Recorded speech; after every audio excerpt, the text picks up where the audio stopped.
এবং situation change করার সেই পাওয়ারটুকু ক্ষমতাটুকু আমাদের হাতেই আছে এবং আমার এইটাই আশা এই বাংলাদেশ এটা নতুন হোক বা পুরাতন হোক বা যেটাই হোক না কেন চলে আসছেন আপনাদেরকে আমি আমন্ত্রণ জানাচ্ছি সিনেমা হলে আসার।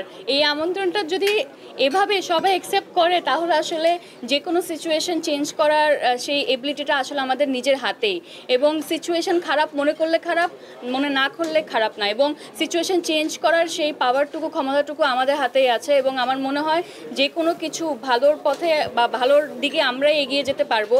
তো আমার মনে হয় এই পাওয়ারটা আসলে এক ধরনের রেসপন্সিবিলিটি দেয়। তো যে কোনো ফিল্মই হোক না কেন শুধু আমাদের না যত ফিল্ম সামনে আসবে আমার মনে হয় সেখানে আমাদের সাপোর্টটুকু দেওয়া আসলে অনেক জনের স্বপ্ন এখানে জড়িত।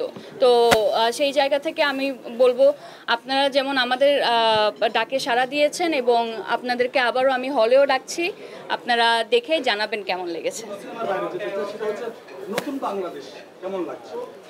নতুন বাংলাদেশ ভাই আমি বাংলাদেশে ছিলাম, বাংলাদেশে আছি, এই যে নতুন পুরাতন হ্যাঁ আমার মনে হয় দেখেন আমি একটা খুবই পজিটিভ পারসন এবং আমি পজিটিভলি চিন্তা ভাবনা ধরে রাখার চেষ্টা করি। সো এই চেঞ্জেসগুলো নিয়ে আসলে যারা অনেক বেশি অভিজ্ঞ ওরাই হচ্ছে গিয়ে বলতে পারবে। I am a very small person, আমি অ্যাক্টর এবং হচ্ছে গিয়ে আমি অভিনয়টুকুই আসলে বুঝি এবং এটা নিয়েই থাকতে চাই।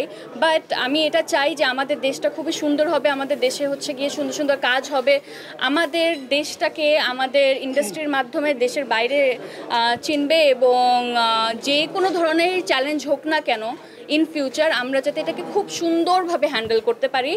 আমার এইটাই আশা এই বাংলাদেশ এটা নতুন হোক বা পুরাতন হোক বা যেটাই হোক না কেন আমি এটাই আশা করব সামনে যেই ধরনের চ্যালেঞ্জে আসুক না কেন আমরা যাতে এটা খুব সুন্দরভাবে ওভারকাম করতে পারি।